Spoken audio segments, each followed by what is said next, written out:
touch this. Why you standing there, man? You can't touch this.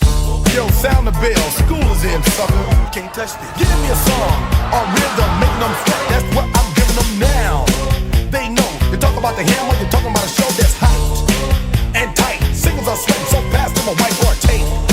To learn, what's it gonna take in the 90s to run the charts? Legit, either work hard or you might as well quit. That's word, because you know you can't touch this. You can't touch this. Break it down.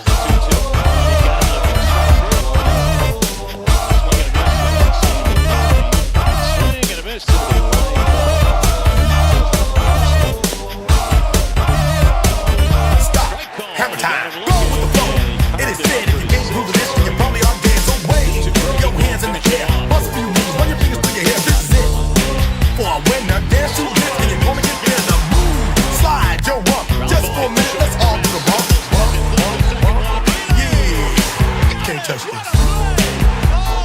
Look, man. Can't touch this. You better get hype, boy, cause you know you can't touch this.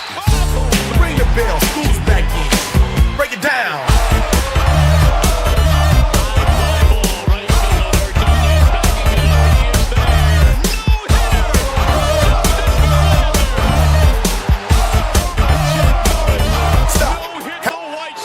The curveball. So you gotta come on the other, so you gotta separate your slider from your curveball. So if your slider's on this side, I gotta go on the other side for the curveball. Okay. So the curveball comes all the way down here. Same thing with the thumb. Thumb's gotta be tucked. Okay. And then for me, the big thing is this ring finger. The ring finger is what really, for me, I really feel good. So I really gotta have this finger underneath. And when that release point, I gotta feel that ring finger. When that ring finger comes through, that's the pitch that actually, I always feel the ring finger, if you can actually pull your ring finger in, that actually gets your wrist completely locked. Okay.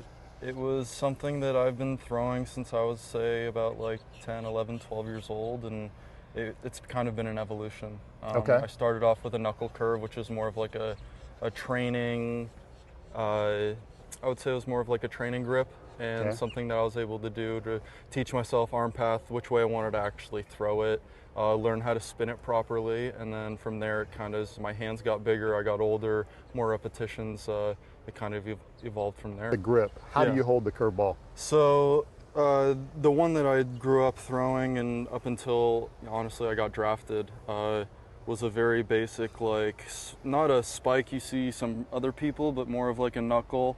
And basically what I'm trying to do is take this side of my hand, and almost like if this is the head of a hammer and you're trying to hammer a wall, you want to go up on the side of that.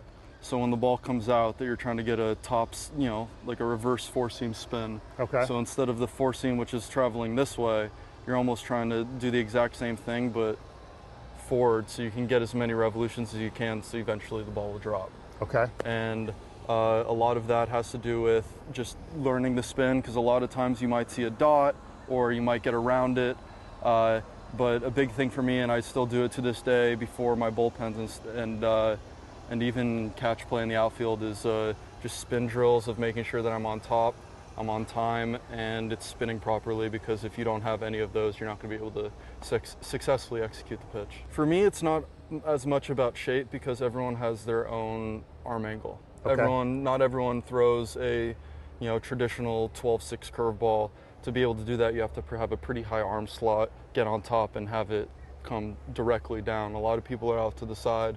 So for you to try to achieve a 12-6 curveball with a lower arm slot, a higher arm slot, it's all about spinning it for your delivery and your own liking. So if you have a low arm slot, you might be able to have good spin, but it's probably going to be a little more side to side. If you're a 3/4 guy, it's going to be a little more tilt, and if you're more of the top, it can get 12-6. So it's more of not trying to manipulate the ball to make it break the way you want, but to throw it properly in your mechanics so you can achieve the best pitch that you can throw. I definitely choke it and put in between my fingers, so it's Can you it some show the space. thumb to the camera? And for everybody out there, fingers are on top, the thumb is on the bottom, the thumb is a rudder. And where do you put that thumb? Is it on the seam? Yeah, it's on the seam, just kind of stays there so it keeps the ball in my hand, and then that same thing that I was doing with drills, whether it's, for me, a big drill is staying in this split position and kind of leaning and rocking back and forth and staying back here and being able to spin the ball consistently end over So end. you lean back and then you rock and Yeah. you release it when you're out over that front knee? Yeah. So doing this drill just allows me to get my timing down, so I have to be able to get my arm out in front, or at least, you know, far enough out in front that I'm going to be able to consistently release it and throw a good executed pitch. For the kids at home, your favorite curveball drill? Definitely my rocking back and forth. So before a bullpen, I'll play catch, just fastballs all the way back, and then I'll literally start from the grass in front right here, and I'm not going to throw, but I'll sit here and just here and finish, and then slowly work my way back. And for me, it's kind of been, the way I see it is you warm up your fastball by going, you know, 30, 45 feet, 60 feet. You work your way back and you kind of warm up your fastball. And I always had trouble because I would just start ripping the curveball on my flat grounds and I would feel inconsistent. And someone kind of brought it to me and was like, hey, why don't you warm up your curveball like you would your fastball? So it's just a little spin drill, working it in close, working all the way back to 60 feet until you get good curveballs that you're feeling like you're throwing and releasing at the right time. And once you get down to there, it's normally pretty good, and you just kind of roll into your regular bullpen session. Look at how we got the forcing grip, right? The orientation of the horseshoe. I go across. I go from the other side. Okay, I go across the same, and I make sure that the center of the baseball, that's where the tip of my finger is. So when I set my finger on the curveball, I don't put the pad down, straight down on the ball like this right here. I put the tip of my finger on the center of the ball. Very much like if I were balancing the ball on something like this right here. Yeah. That's how I feel when I throw my curveball. Like it's balanced through the throw, okay? That's where you're really gonna get high spin efficiency and high revolutions, okay? Until it's just above that seam right there. But I have a huge spread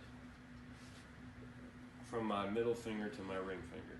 These fingers sit right underneath the baseball right there.